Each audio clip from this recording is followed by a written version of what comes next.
probably don't blend back or. Yeah, I'd be more conservative. Tucker Carlson. Tucker, I'd do a little Tucker. All right, here we go. We're Saturday morning, end of June, with Jerry Cox, Coxman Waterfowl. Good morning. Good morning, Scotty. You a little nervous this morning? No. Pull up there closer to the mic. What about that? That should work out here. All right, we're going to tell your story today. Shouldn't take long. Where do we start? I'm going to start out with it. The other day you told me, you mentioned something Rick Dunn told you here sometime recently that in life there are givers and takers. You remember that? I remember that well. You're a giver. I'll just go ahead and tell you. Well, I appreciate that. That's what you'll be known for. Well, good. But I don't know if Rick made that up or got that from somebody else. I'm sure he got it from somebody else. And I don't know what Rick is. I'll let you answer that later. but you are a giver, and you've done a lot for a lot of people, including myself. I was going to start out talking about Jerry's bait shop and how that got started. So we talked about this yesterday. You said that y'all started that in like 1972? Yeah, about 72. Behind my mom's house, my grandparents' house. With your grandpa? Yeah, me and him. So tell us just a little bit about that, how that started. Well, it just, we fished all the time, and we'd always dig our own bait. So we just had an idea one time to try to sell bait. So we started catching night crawlers at night, and it kind of went from there. You just went around Rockwood catching? Yeah, backyard, neighbor's backyard. Y'all shop them up or just? No, we'd go after the dew would fall, them things come out, or after a big rain, they would come out and we'd catch them and sell them. So then you told me that went on until like 74, 75, y'all started going to, you said Sturkey's in Knoxville? Yeah, Sturkey's in Knoxville, and we started buying hooks, sinkers, and floaters, and just terminal tackle. Yeah, scoot up a little bit, cutting out a little bit. Terminal tackle, and got into the selling hooks and stuff, and then we got into minnows. Started out with a great old big wash tub with a aerator in it, and started selling minnows. And going to high school this whole time? Or oh yeah, I was in middle school when we started, and then into junior high, all through my junior high years. I remember Miss Kirkham. I did a report on raising worms, and that's how I got through her economics class. I wasn't much on giving current events, so she told me one day, she said, do me a report on how you raise worms. So everyone knew you was doing it? Oh, yeah. All right. So then you told me yesterday around 1976 you met a certain woman. Yeah. At the time. Yeah, I met Donna, and I think that's lasted about 41 years. Pretty good run. Pretty good run.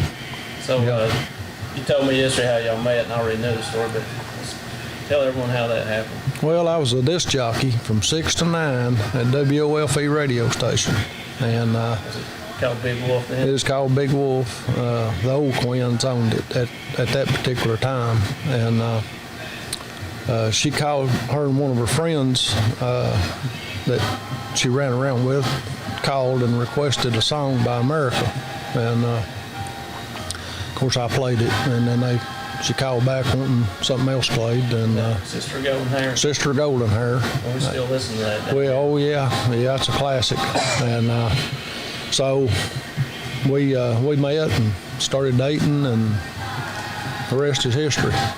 Was Don involved in the bait business back then? Not at that point. Now, once we started dating, me and her actually took over going at night and catching the worms. She used to carry the bucket That was date night. As date night. She'd carry the bucket and I'd catch the worms. No wonder she's so happy. I guarantee it. And so, then you told me around 1980 y'all got married. Yeah. Y'all get married in Rockwood? No, we actually went to Bryson City, North Carolina. Wow. I was talking to a friend the other day about, and I mentioned you and Dawn, and she said that should be everyone's relationship goals. Well, I hope so. So what y'all have? I've been around y'all for 30 years. At least. And I don't remember any time y'all fighting too bad. No, we don't fight much. I know she'll come back, open the door and tell you something. That's about the extent of it. Yeah, she runs the front, I run the back, and we meet in the middle.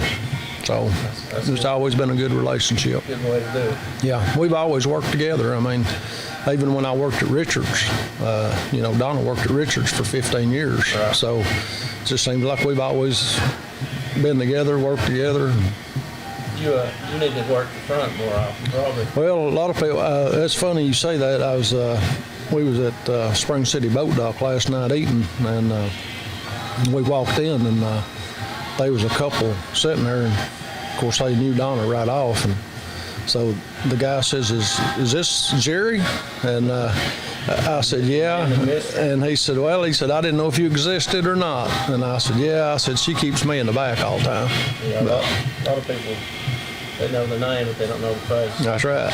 But it's worked out. Oh, yeah. Yeah. I know yesterday you had to go up front for a minute. Yeah. You loved that, I can tell. I like it back here. Doing what I do. You're good at it. Best friend. I hope. So we talked about around 1989, 1990, you built the new store behind your current house. Right.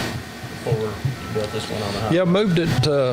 There's actually 2 houses down from my mom, and that's when my grandpa he got really sick. He had emphysema, and they just wasn't able to take care of it. And I had a block building behind my house, and ended up moving it down to there. And Slide it a little closer, please. I think we had it there for about maybe 4 years, and then we built the building we're in now. I remember the one behind your house, and to me, that's when it took off. Yeah. I mean, it was packed up there. Well, when I moved it down there, I got more into the bass end of it, selling, crankbaits and rods, and I think the first name brand rod that I ever sold was Champion Yeah, I remember those. out of Solid Chattanooga. ground. Yeah. And started getting a lot of the bass fishermen coming in and buying stuff, and Now, were you I just seen a potential. spinner baits at that time, or Just got into spinner baits after I moved down there.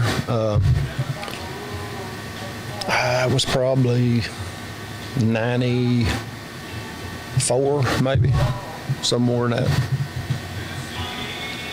Right in there somewhere. I got into making spinner baits and jigs, and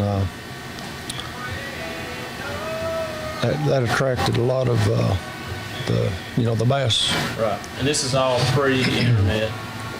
Oh yeah, yeah. Now you can get online and get anything You you can want. get anything you want now, and the thing that's been good for us is, the people in Rockwood and Roane County and even Cumberland and Ray counties, they've really supported us over the year. Oh, yeah. And it's hard for brick and mortars to make it anymore, but we got a lot of loyal customers. Oh yeah, I mean the name Jerry's Bait Shop. I mean from here to Indiana, Ohio, down south, they know it. They come to Watts Bar, they stop here. Oh yeah, we got a lot of customers out of Indiana and Ohio and Michigan. Oh yeah. A lot of Illinois people. So when did Joe come and get into business? My brother Joe come in mid-90s. He actually was working for UPS right out of the military. And I was tying the spinner baits and jigs, and he would actually take them, and he worked a lot of the Dayton area, and he would actually sell those spinnerbaits to fishermen, at places in Dayton, manufacturing facilities where he delivered stuff. On his UPS route? On his UPS route. Then that grew into Bearman. That grew into Bearman. He started a wholesale company, Bearman, and that's when we went to Georgia and met Ed Chambers of Zoom, and become a rep for Zoom. How new was Zoom at that time? Had they just started? Zoom was still, Ed was still in his backyard. Had a pretty impressive operation going on there, which now, Zoom's #1 plastic in the country. But back then, it was, he was still, we got in on it just before he actually went really big. Right. I'm sure you and Joe played a big part in East Tennessee. Yeah, I think we were probably Zoom and Castaway Rods. Yep.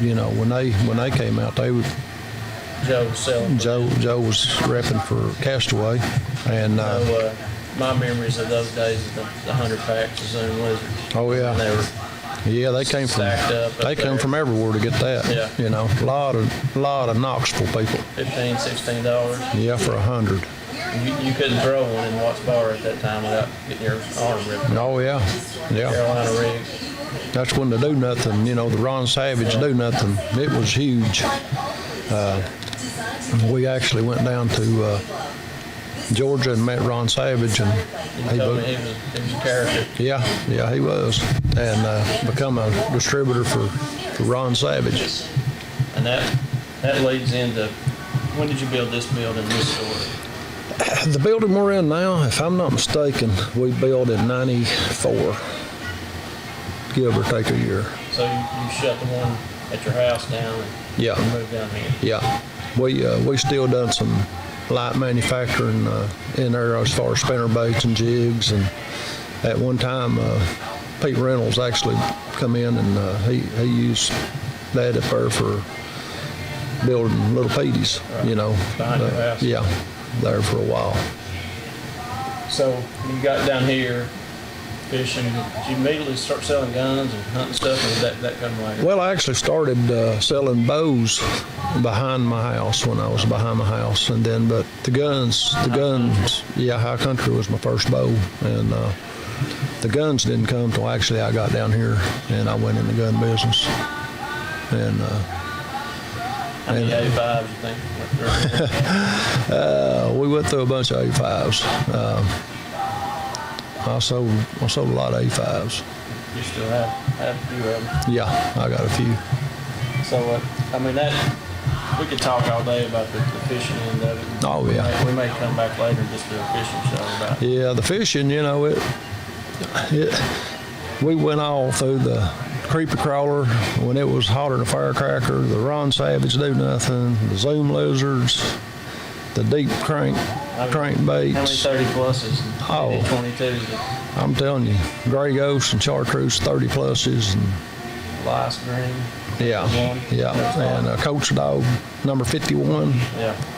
Coach Dog, green Coach Dog. Those were the hot ones. DD 22s. I'm gonna bring Knuckles in here in a few weeks and just do a show on that. Well, he can sure tell you about it, because he was actually one that he got. They're the ones that got it started.